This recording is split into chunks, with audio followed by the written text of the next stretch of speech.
Fala, galerinha do xadrez, tudo beleza, pessoal?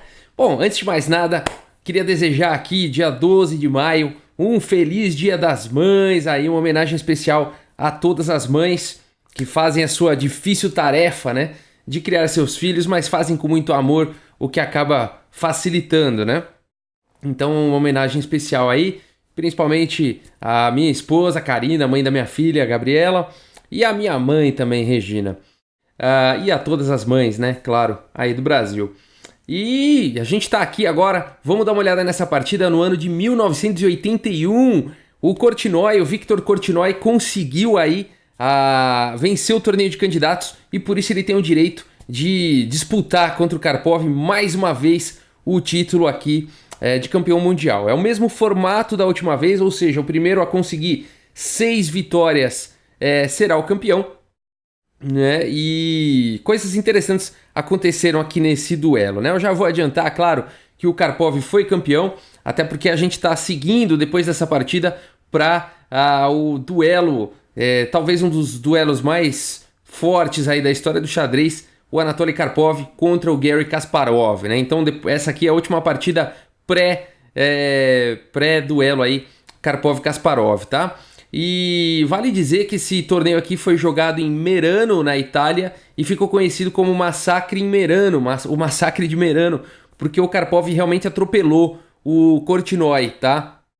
Agora, é importante dizer que o Korchnoi estava psicologicamente abalado, porque, enfim, o Korchnoi, ele não era mais, ele nasceu na União Soviética, mas ele saiu da União Soviética, teve problemas, devolveu o passaporte, mudou cidadania. E o mesmo estava acontecendo com o filho dele. O filho e a esposa estavam indo embora da União Soviética. E o filho, quando estava para entregar o passaporte, ele foi recrutado para as Forças Armadas. Então, não permitindo então que ele mudasse de país, que ele saísse de lá. Ficaram presos lá o filho dele e a esposa. E isso abalou ele de forma muito grande. Ele chegou a adiar o match por conta dessa história, falou que não jogaria enquanto essa história não fosse resolvida e tudo mais. Enfim, jogou, imagina a cabeça, né? Você tem teu filho querendo sair do país e por conta disso o governo convocou ele para as Forças Armadas. E então, complicada a situação, né? Então foi realmente um atropelo. Mas eu vou mostrar essa partida aqui que aconteceu em 1981, inclusive 9 meses antes aí de eu nascer. Que eu nasci em 1982, 9 meses depois dessa partida aqui. Aliás, será que foi depois então? Será que meus pais comemoraram a vitória aqui do Karpov? Bom, enfim, vamos lá, vamos dar uma olhada nessa partida aqui então. O Korchnoi está de brancas e ele abre aqui com C4 e o Karpov responde aqui com E6. Depois de cavalo C3, D5 e D4, a gente transpôs aí começou como uma abertura inglesa e transpôs aí para um gambito da dama recusado, né? A partida segue com bispo E7, a variante Petrosian do gambito da dama recusado. Cavalo F3, cavalo F6, bispo G5, H6, bispo H4, roque e aqui torre C1. É interessante nessa variante como as brancas adiam um pouco o desenvolvimento aqui do bispo de casas claras para não perder alguns tempos, né? Por exemplo, se já tivesse jogado com E3, bispo E2, aí as pretas capturam o peão e fazem o bispo se mover novamente, né? Então vai adiando aqui, joga lances bons, né? Torre C1 e tal. A partida segue com D toma C4, E3, agora sim atacando o peão e vai desenvolver o bispo com um lance só. E agora o Karpov vai para essa ideia aqui com C5. E agora o Korchnoi tem duas opções, né? Ou ele captura aqui em C5 agora e foge da possível criação de um peão isolado, que seria o peão da coluna D, que é o que o Karpov quer fazer, né? Então se o branco quiser aqui, se o Korchnoi quiser fugir da criação de um peão isolado, ele teria que capturar aqui em C5, não foi o lance jogado. E aqui as pretas conseguem igualdade facilmente aqui. Pode tomar aqui em D1 já, por exemplo, pode tomar em C5, bispo toma C4, dama toma D1, torre toma D1, cavalo BD7, uma posição bastante equilibrada roque. Aqui dá para jogar com A6, ideias de B5, bispo D3, B5, A4, por exemplo, B4, cavalo E4 e bispo B7. É só um exemplo, tá, de um desenvolvimento bastante equilibrado que viria depois de tomar em C5, tá? Então depois de C5, o Korchnoi poderia ter jogado realmente peão toma, mas preferiu jogar com peão isolado em D. Então jogou com bispo toma em C4, e aí o Karpov, uma característica do Karpov, quando ele tem a oportunidade de isolar um peão do adversário, ele isola, tá? Isso não significa que um peão isolado seja uma debilidade na abertura, muitas vezes não é, mas aqui o Karpov quer mostrar que essa é a teoria dele. E inclusive essa partida gira em torno disso. Vamos lá. C toma D4. E aqui mais uma vez, se o Korchnoi quisesse impedir aqui a formação do peão isolado na coluna dele, jogaria com cavalo toma, mas ele preferiu realmente partir para o peão isolado na coluna D com E toma D4. E agora então o Karpov vai querer provar a sua tese de que o peão isolado nessa posição não é bom. Vamos ver. Cavalo C6, atacando já o peão em D4. Roque. E aqui o Karpov, ele vai para uma ideia interessante. Ele joga o lance cavalo aqui em H5, propondo aqui a troca, né, de bispos de casas escuras. E o Karpov vai querer trocar algumas peças aí para tentar começar a bater no peão isolado. Vamos ver isso acontecendo. Bispo toma em E7, cavalo toma em E7, segurando aqui contendo, né, o avanço aqui de D5. As brancas não podem jogar D5 agora. As pretas ficariam muito bem depois de cavalo toma D5, bispo toma D5, E toma D5, cavalo toma D5, por exemplo. E bispo E6, as pretas teriam aí a iniciativa e, enfim, teriam conseguido aí o equilíbrio de forma muito rápida, né, na posição. Mas então, depois aqui de cavalo toma em E7, o Korchnoi não permitiu esse equilíbrio rápido com D5 e jogou aqui com bispo B3. E agora o Karpov deve ter gostado, porque ele jogou de novo cavalo em F6 e agora não dá mais, né? Agora se jogar D5, enfim, o peão toma simplesmente e fica com o peão a mais, né? Então a partida seguiu com cavalo em E5, bispo D7, o Karpov não está muito preocupado em ter o bispo capturado aí na posição, ele quer abrir aqui a coluna C. Dama em E2 foi jogado, torre C8, cavalo aqui em E4 e o Karpov troca mais um pouquinho de peça aí, cavalo toma em E4, dama toma em E4. O peão de B7 está atacado, bispo C6 então, muito bem defendido, né? Aqui. A partida segue com cavalo, toma C6, torre toma em C6, torre C3. E agora, uma posição bastante instrutiva aqui, tá? Um lance, o Karpov vai para um plano muito legal, muito instrutivo aqui, com relação aqui ao peão isolado de coluna D. Ele faz o lance dama D6, esse lance é muito bom.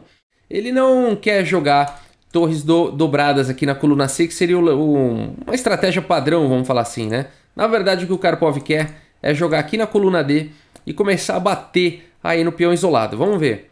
G3 foi jogado, eliminando qualquer possibilidade de checkmate ali no fundo, mas no futuro, né? Nessa última fileira. Torre D8 então foi jogada. Imediatamente aqui o Karpov parte para cima desse peão isolado. Torre D1 defendendo. E agora mais um lance instrutivo aqui do Karpov, que é o lance torre em B6. O que esse lance quer fazer, né? Com esse lance, o Karpov quer partir para uma estratégia aqui.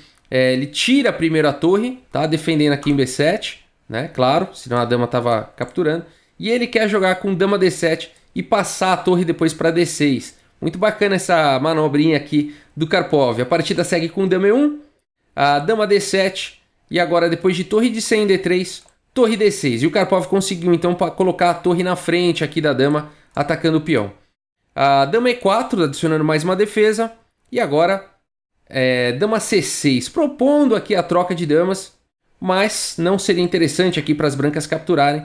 Depois de cavalo, toma C6, as pretas teriam 3 ataques aqui ao peão de D e não teria como defender, né? Teria que jogar um lance como D5, mas aqui cavalo B4 já seria muito forte também, né? O peão não pode capturar, tá cravado, né? Então uma posição melhor aqui para as negras, né? Por isso que depois de dama C6 a partida seguiu com dama em F4 e agora o lance cavalo D5 aqui foi jogado pelo Karpov atacando a dama e a dama volta para D2. Olha só, o Korchnoi também conseguiu fazer essa formação aí. E aqui nessa posição eu gostaria muito que o Karpov tivesse jogado dama D7, né? Porque parece toque isso, né? Porque aí ia ficar legal, ó, todas as peças na mesma coluna, né? Mas não é assim que se joga um lance, apesar de que seria um lance bom, tá? Mas aí o Karpov não tem toque e ele jogou aqui com dama B6, tá bom? E esse lance continua fazendo sentido, né? Tá atacando aqui o peão de D4, também está apoiando casa de B4, que seria uma casa importante, né? O cavalo aqui em B4 é uma ameaça. A partida segue com bispo toma D5, torre toma D5 e agora torre B3, atacando aí a dama. A dama vem para C6, tem que continuar defendendo o peão aqui de B7. E agora, depois de dama C3, o Karpov vem para dama D7. Mais uma vez o tema aí da pressão no peão de D4. E ameaçando também, além de capturar, ameaçando jogar aqui o lance de E5, né? Aproveitando aqui que esse peão está cravado, né? Tem muita pressão na coluna D. E o lance de jogada então foi F4, impedindo aqui o avanço do peão, né? Você pode falar assim, pô, Rafael, agora tá caindo aqui, né, em D4. Na verdade, não, né? Porque se tomasse aqui em D4, depois de torre toma, dama toma com cheque, né? Aí dama toma, torre toma, estaria caindo aqui em B7, né? A torre continua defendendo aqui o peão de B e seria uma posição aí tendendo ao empate, né? O Karpov não ganharia nada com isso. Por isso que F4 foi um bom lance, né, do Korchnoi, um excelente lance impedindo aqui o avanço do peão, inclusive. E agora, então, o Karpov já tem muita pressão nesse peão aqui de D4, mas ele está muito bem defendido. E o Karpov, então, tem que partir para um plano que, entre o princípio aqui, um princípio sofisticado de finais, que é o princípio das múltiplas debilidades, né? Não adianta aqui ficar forçando em uma debilidade só, não vai conseguir nada, essa sobrecarga aqui não está dando certo, né? Então o Karpov primeiro joga aqui com B6 e agora depois de jogar B6, agora sim ele está ameaçando capturar aqui em D4, né? Porque o peão agora está protegido aqui pelo peão da coluna A. Portanto aqui foi jogado torre B4, agora sim defendendo aqui o peão de D e também ameaçando, né? Torre C4, torre C7, por exemplo, para conseguir algum tipo de contra-ataque. E o Karpov não permite, jogando imediatamente B5, tirando a casa C4 da torre. O lance de jogada aqui foi A4. E agora, depois de B toma em A4, dama em A3. Esse peão agora vai cair de qualquer jeito. E agora o lance A5, forçando então, atacando a torre, forçando praticamente a captura do peão de A4. Torre toma em A4 e agora dama B5. E olha só o princípio das múltiplas debilidades aí em ação, né? O peão de D4 está atacado e agora começa-se uma pressão também em B. E além do que, a casa de E2 aqui pode ser também uma forte ameaça à entrada da dama, né? Então o lance de jogada aqui foi torre D2, esse lance segura a casa de E2, segura o peão de B2. E agora o bonito lance aqui do Karpov, o lance E5, na hora certa, né? E esse lance é muito bacana, porque o peão de D não pode capturar, senão estaria caindo aqui a torre. E capturando com o peão de F, o Karpov continua com torre, toma em E5. E com isso, né, o peão aqui se capturar, tá caindo a torre da coluna D. E com isso o Karpov conseguiu expor aqui mais ainda o rei do Korchnoi, né? Muito legal. Esses peões agora, né, uma maioria aqui de 3 contra 2, né? Esses peões bem abertos, aqui o rei bem exposto. Muito legal a posição. A partida seguiu com dama em A1. E agora dama E8, mais um lance muito forte aqui do Karpov, ameaçando a torre E1, dando cheque e ganhando a dama, né? Por isso que a partida seguiu aqui com D toma em E5, capturando a torre do Karpov, e agora tá caindo aqui em D2, né? Torre toma D2. E agora o Korchnoi captura aqui em A5. Você fala, puxa, legal, o Karpov fez tudo isso e ainda perdeu um peão, e agora as brancas, além de tudo, tem um peão passado aqui na coluna B. Brancas melhores. Certo ou errado? Né? Se você tivesse aí de pretas, que lance você faria? Um lance muito forte aqui nessa posição, uma sequência realmente vencedora agora para o Karpov, né? Se você até quiser dar pausa e aí encontrar esse lance, é uma posição que vale a pena, tá? E assim, vários lances aqui são bons, né? Mas os mais precisos aqui da posição são ir para as casas claras, né? Então dama E6 é um bom lance, dama D7, todos esses lances que podem ir para as casas claras, né? São bons lances. Mas, imediatamente, dama C6 é o melhor de todos, né? Já ameaçando checkmate aqui em G2. Por que esse lance é tão forte, né? Bom, se você defender com um lance, por exemplo, como dama em F1, simplesmente dama B6 aqui com cheque e captura a torre na sequência, né? E aí, com uma torre a mais, vitória na certa, né? Por isso que depois de dama C6 aqui, o Korchnoi ainda continuou com torre A8 cheque, livrando então a torre daquela casa, né? E permitindo, portanto, no próximo lance a dama ir para F1. Então a partida segue com rei H7, dama B1 cheque, e depois de G6 cobrindo cheque, dama em F1. Legal, né? Não tem mais dama B6 com cheque capturando a torre, né? A torre agora está aqui em A8. E essa posição é muito interessante, porque se agora o Karpov capturar a torre aqui de A8, o Korchnoi consegue empatar essa partida com dama toma aqui em F7, e depois de rei H8, dama F6 cheque. E aí não tem o que fazer, vai ficar dando esse cheque para sempre, né? Rei H7, né? Dama F7, rei H8, e vai ficar repetindo, tá? Ah, se a preta quiser ser malandra aqui, fugir do perpétuo e jogar rei G8, perde, tá? Porque aí dama toma em G6, rei F8, dama F6, ou enfim, dama toma em H6 aqui, pode fazer isso direto, né? Caindo a torre na sequência, tá? Então não dá para o preto nessa posição, teria que se conformar realmente, apesar de estar com uma torre a mais, teria que se conformar aqui com o perpétuo, né? Se quisesse crescer o olho, né? Quisesse a ganância aí, se falasse mais alto a ganância, ia perder a partida mesmo com uma torre a menos aí, com uma torre a mais, né? Por isso que na partida nada disso aconteceu, e depois aqui de G6, então, dama F1 foi jogado e o Karpov não capturou a torre, ele não vai para essa sequência aí de perpétuo. E ele continua então com dama C5 cheque, e nessa posição, depois de rei H1, dama D5 cheque, o Korchnoi aí teve que abandonar a partida, né? Por quê, Rafael? Qual que é a diferença agora, né? Se jogar rei G1, continua não podendo capturar aqui a torre, né? Senão vai para a mesma sequência de perpétuo. Mas aqui daria para você seguir com torre toma em B2, tá? Esse lance é muito forte. Agora a dama está segurando aqui em F7, né? Continua fazendo pressão aqui em A8. E aqui as brancas ficam sem opções, né? Vamos supor que tire a torre daqui, vamos tirar aqui torre para 1. Dama D4, cheque. Rei H1, torre F2, por exemplo, a posição monstra, né? Não tem o que fazer aí. Se tirar a dama daí, vai levar checkmate, né? Por exemplo, aqui dama em G1, dama E4, cheque. E aí vai com sequência de checkmate. Então, uma posição muito forte aqui depois de dama D5, cheque, né? Uma posição não tão fácil, né, de visualizar por que ela é vitória, né? Porque pode parecer que é porque está caindo a torre aqui, mas na verdade não é, né? A sequência viria com torre toma em B2 e depois dama D4 cheque, seguido de torre F2, tá? Foi a sequência que a gente mostrou aqui. Vamos passar mais uma vez para mostrar por que essa posição aqui sim ficaria mais claro, né, que é uma posição vencedora. Beleza, gente? E com isso, né, essa não foi a última partida do match, mas eu escolhi essa partida porque ela foi a mais instrutiva, na minha opinião, do match.